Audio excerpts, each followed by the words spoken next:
শীতের অনেকগুলো চারাই চলে এসছে আমার ছাদ বাগানে। আর যাই হোক, এর মধ্যে আছে টমেটোর চারা, বেগুনের চারা, আর কিছু আছে মরিচের চারা আর লাউয়ের চারা। এই লাগাবো, কিন্তু প্রচণ্ড টানা বৃষ্টি হচ্ছে আজকে 4 দিন যাবৎ। কোনোভাবেই চারাগুলো লাগানো যাবে না। সেজন্য ভাবছি কিছুদিন অন্তপক্ষে রেখে দিই শেডের নিচে। যখন রোদটা উঠবে হালকা বা মাটিটা হালকা শুকাবে তখনই লাগাবো। হ্যালো মাই লাভলি ভিউয়ার্স, আসসালামু আলাইকুম। কাশিবের ছাদ বাগানের পক্ষ থেকে সবাইকে অভিনন্দন। আশা করি সবাই ভালো আছে। এই চারাগুলা খুলনার একটা নার্সারি থেকে আনা হয়েছে এবং চারাগুলো সমস্ত গ্রাফটিং এর চারা।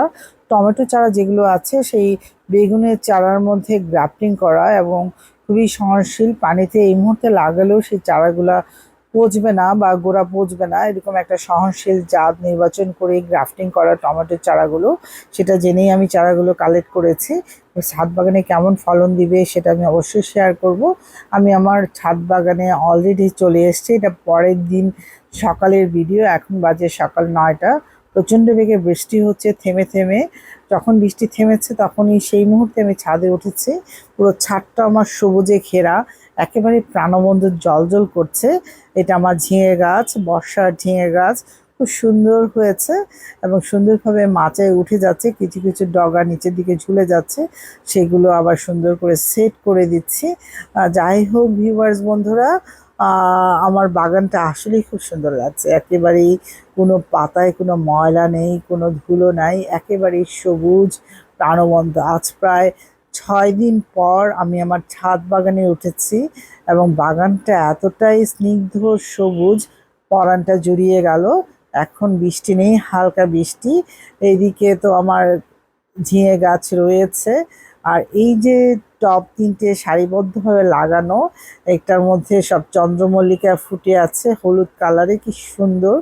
এবং প্রতিটা ডগায় কিন্তু কুড়ি এসছে। এটা এক আশ্চর্যের বিষয়, বর্ষাকালে চন্দ্রমল্লিকা ফুল। এটা কি ভ্যারাইটি আমি জানি না, কিন্তু ফুল ফুটছে। এটা পুরোটাই তোড়ার মতো হয়ে যাবে। আর এই পাশটা আমার বেগুন আছে, পুঁই শাক আছে। বেগুনের গাছগুলো বৃষ্টির পানি পেয়ে এত সুন্দর চমৎকারভাবে বেড়ে উঠছে, আর প্রচুর বেগুনের মানে ফুল এসছে গাছে। আশা করি প্রচুর ফলন হবে। এটা নতুন করে একটা ঢ্যাঁড়সের চারা লাগিয়েছিলাম, সেটাও বেশ বড় হচ্ছে। এই তো নতুন ঢ্যাঁড়স। আর এই নতুন ঢ্যাঁড়স গাছে একটা দুটো করে ঢ্যাঁড়স শুরু হয়েছে ধরা, একটা মাত্র তুলে নিলাম। ঢাকায় প্রচণ্ড বৃষ্টি হচ্ছে আজকে টানা 4 দিন যাবৎ। কাল রাত থেকে বৃষ্টি শুরু হয়েছে, প্রচণ্ড বেগে বৃষ্টি ছিল সারাদিনই। মানে প্রচণ্ড বৃষ্টি ছিল সারা রাত ধরে। সকালেও বৃষ্টি, সারাদিন বৃষ্টি হয়েছে। এই বৃষ্টির কারণে দক্ষিণাঞ্চলে প্রবল বেগে পানি বেড়েই যাচ্ছে। প্রচণ্ড বন্যায় অনেক জেলা ডুবে যাচ্ছে। আমরা সবাই তাদের জন্য একটু হলেও সাহায্যের হাত বাড়াবো। যার যেখান থেকে যতটুকু যেভাবে সম্ভব আমরা সাহায্য করে যাব, যতটুকু পারি। আমরা ঢাকা শহরে বসে হয়তো এর কষ্টটা অনুভব করতে পারবো না, কারণ আমরা রাজধানী ঢাকা শহরে আছি। বৃষ্টি হচ্ছে, তবুও কষ্ট হচ্ছে। কষ্টটা মেনে পথ চলছি, নিত্যদিনের প্রতিদিনের কাজকর্ম সেরে বাসায় ফিরছি। কিন্তু যারা বন্যার পানির সাথে যুদ্ধ করে জীবন পার করছে দিনের পর দিন, এবং প্রতিদিন নতুন নতুন জেলাগুলো ডুবে যাচ্ছে, যদি সম্ভব হয় আমরা আমাদের তরফ থেকে সাহায্যের হাত তাদের দিকে বাড়িয়ে যাব ব্যক্তিগতভাবে। আমিও উদ্যোগ নিয়েছি, দেখা যাক কতটুকু পারি। ভিউয়ার্স বন্ধুরা, আপনারা আপনাদের সাধ্য মতো যার যতটুকু আছে তা দিয়ে আপনারা একটু সাহায্যের হাত বাড়াবেন। এটা অনুরোধ রইল আমার ভিউয়ার্স বন্ধুদের সাথে। যারা এই ভিডিওটা দেখছেন তারা অবশ্যই শেয়ার করবেন। বৃষ্টি পেয়ে কচু গাছগুলো যেন আরো বেড়ে যাচ্ছে তরতরিয়ে।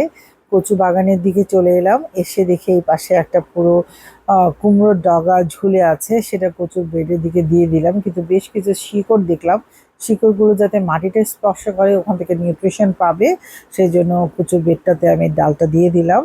আর টুকটাক করে 2-1টা করে ঢ্যাঁড়স উঠিয়ে নিচ্ছি। ছাদ বাগানে সবজি আছে, কিন্তু আজকে তোলার মতো নাই। বৃষ্টি হচ্ছে, বৃষ্টি মাথায় নিয়ে একটু ছাদে উঠে এসেছি, কারণ বিগত কয়েকদিন যাবত আমি ছাদ বাগানে উঠতে পারিনি। বাড়িতে গিয়েছিলাম, বাড়ি থেকে আসার পরও উঠতে পারিনি, কিন্তু আজ উঠলাম একটু বৃষ্টি থামার ফাঁকে অল্প একটু সময়ে আবার বৃষ্টি নামছে ঝিরঝির করে, এখনই নেমে যেতে হবে ভিউয়ার্স বন্ধুরা। আমার বাগান থেকে আমি নামছি। আপনারা যে যেখান থেকে ভিডিওটা দেখছেন সবাই ভিডিও চ্যানেলটিকে সাবস্ক্রাইব করে পাশে থাকা বেল আইকনটিকে প্রেস করে রাখবেন, যাতে নতুন কোনো নোটিফিকেশন আসার সাথে সাথে আপনাদের কাছে পৌঁছে যায়। পুরো বাগানটা আপনাদের মাঝে তুলে ধরলাম। পুরো বাগানটা একেবারে সবুজে সমার হয়ে একেবারে সুন্দর তরতাজা হয়ে উঠছে। বিশেষ করে আমার লতানো গাছগুলো। এখান থেকে পরের দিন এখানে কিন্তু 3টে ভিডিও আমি একসাথে সংযোজন করেছি। এটা হচ্ছে আগের দিন রাতে চারাগুলো এসছে, সেটা আপনাদেরকে দেখালাম।